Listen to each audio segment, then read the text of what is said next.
Quiero que te hagas esta pregunta. Si estás cuidando padres mientras crías hijos, ¿cuál es la parte más dura para vos? ¿Y sabes por qué te digo que te hagas esta pregunta? Porque me ha pasado en la consulta que muchas veces la peor parte de estar en esta situación, a veces no es todo el esfuerzo inhumano que uno hace para correr de acá para allá, para estar en todo, para cuidar a unos, para criar a otros. No, muchas veces lo que más cargan las personas que están en esta situación son los juicios y la mirada enjuiciadora del otro. Hace un tiempo vino a la consulta una señora con la siguiente situación. Su madre tenía 82 años, era autoválida, pero tenía síncope, se desvanecía unos minutos. Se había desvanecido una vez en la casa y después volvió en sí, pero la segunda vez que le sucedió se cayó contra la manija del ascensor, con lo cual se lastimó muy feo la cara. En ese momento todavía no sabían que se trataba de síncopes, eso fue después de ese golpe que la llevaron a la médica. La médica la revisó, le hizo estudios y le dijo a mi consultante: mira, tu mamá ya no puede vivir sola porque se puede lastimar si le pasa esto. Así que tiene que tener una persona que viva con ella o tiene que vivir con alguien. Bueno, mi consultante, que había criado sola 3 hijos, los había criado con su trabajo, con su esfuerzo, y honestamente no le sobraba el dinero como para pagar a otra persona para que la cuide, porque no ganaba para eso. Entonces lo que hizo fue llevarse a su mamá a su casa. Por supuesto que ella no podía dejar de trabajar, porque tenía que comer y mantener su casa y vivir. Entonces llevó a su mamá a su casa y su hija, la que todavía quedaba en su casa, que era la más chica, estaba en algunos horarios del día porque estaba estudiando y ayudaba a cuidar a la abuela. En algunos horarios del día la nieta estaba con la señora, pero claro, los horarios en que la hija no estaba, la mamá se quedaba sola. Era una persona que era autoválida, no es que la mujer se quedaba sola tirada en una cama y no podía levantarse para ir al baño. Ella iba, venía, caminaba, estaba lúcida, pero mi consultante se empezó a dar cuenta, con la madre en la casa, que por momentos tenía alguna fuga de memoria. Entonces, por ejemplo, intentaba abrir el lavarropa mientras el lavarropa estaba andando, lo que ocasionó que le rompiera la manija y la puerta. Tenía ese tipo de cosas, se olvidaba algunas cosas, se olvidaba si había tomado la pastilla. Mi consultante se iba a trabajar y se iba angustiada todos los días de su vida, pensando que quizá la madre prendía una hornalla, se la olvidaba prendida y ella volvía y se encontraba con la madre lastimada o la casa quemada. Esa era la fantasía que tenía ella todos los días que se iba a trabajar. O sea, imagínense lo duro de tener a tu mamá viviendo en tu casa, que obviamente toda la mecánica de la casa se tiene que acomodar a eso, y ella sin tener vida, porque desde que llegó a su mamá a su casa no podía evitar ir a trabajar, pero obviamente intentaba quedarse en su casa y no tenía ni vida social ni nada para cuidar a su madre. Además de eso, de todo ese cambio y esa estructura, cuando se iba a trabajar se iba angustiada y preocupada por lo que podía pasar cuando la madre estuviera sola. Ya todo eso era un montón de carga, pero resulta que un día fue a tomar algo con una tía y una prima y ellas empezaron a reprocharle por qué no estaba todo el tiempo con la madre, por qué la dejaba sola, por qué no la cuidaba más, que no era buena hija. Empezaron a juzgarla. Y ella estaba sumamente angustiada. Llegó a la consulta un día, se sentó y se rompió en llanto porque se sentía muy mal, porque estaba angustiada, porque su tía y su prima consideraban que ella era mala hija porque dejaba a la madre sola unos momentos del día y eso le afectaba. Porque lamentablemente ella también pensaba que la madre no debería quedarse sola en algunos momentos. Pero ella no tenía posibilidad de hacer otra cosa, no podía pagar una persona que la cuide y tampoco podía quedarse en su casa sin trabajar. Entonces estaba en su casa todo el tiempo que podía y su hija la cubría el tiempo que podía.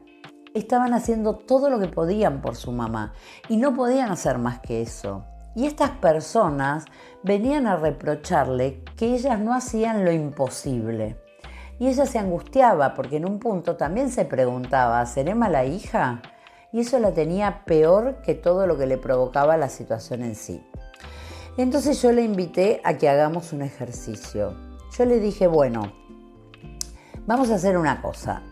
La próxima vez que te digan esto, vos podrías responderles: sí, la verdad tenés razón. Yo me siento también muy mal porque mi mamá se quede sola algunos momentos del día. Entonces, ¿por qué no hacemos una cosa? Yo les aviso, les digo cuáles son los días que yo no puedo estar y que tampoco está mi hija, y vienen ustedes a cuidarla.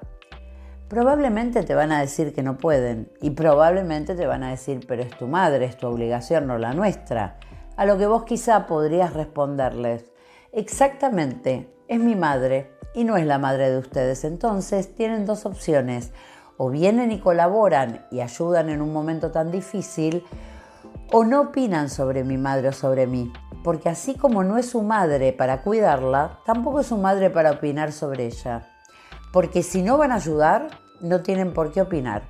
O están involucradas y opinan, o no están involucradas y no opinan nada. Bueno, dicho y hecho, esto que imaginamos que iba a pasar fue lo que sucedió cuando ella les dijo, bueno, sí, tienen razón, es muy duro que mi mamá se quede sola algunas horas del día. ¿Ustedes pueden venir a cuidarla? Y por supuesto que le dijeron que no. A lo que ella les contestó lo que habíamos hablado en la sesión, que la ayuden a cuidarla y que por supuesto también le dijeron, pero es tu mamá. Y ella les contestó, bueno, justamente, si es mi mamá, ¿ustedes por qué opinan?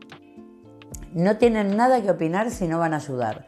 El día que puedan venir a colaborar, charlamos y nos ponemos de acuerdo y opinen. Si no van a colaborar, por favor no opinen más.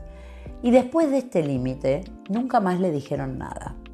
Y con esto lo que les quiero decir es que yo entiendo que si alguien cercano te dice que vos sos mala hija o te juzga o juzga lo que estás haciendo, es doloroso.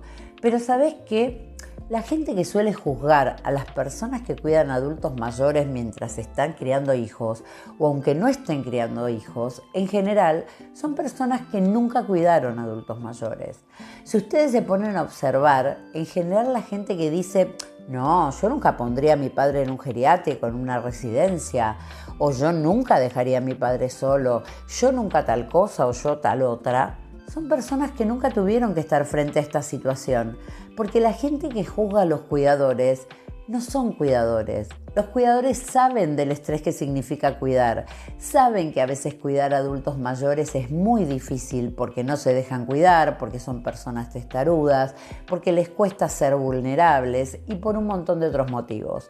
Por eso, esa gente que está atravesando esa situación tan difícil no se pone en el lugar de juzgar a otro, porque sabe que es un horror juzgar a personas que están pasando por situaciones difíciles y estresantes. Los que suelen juzgar son los que no pasan esa situación.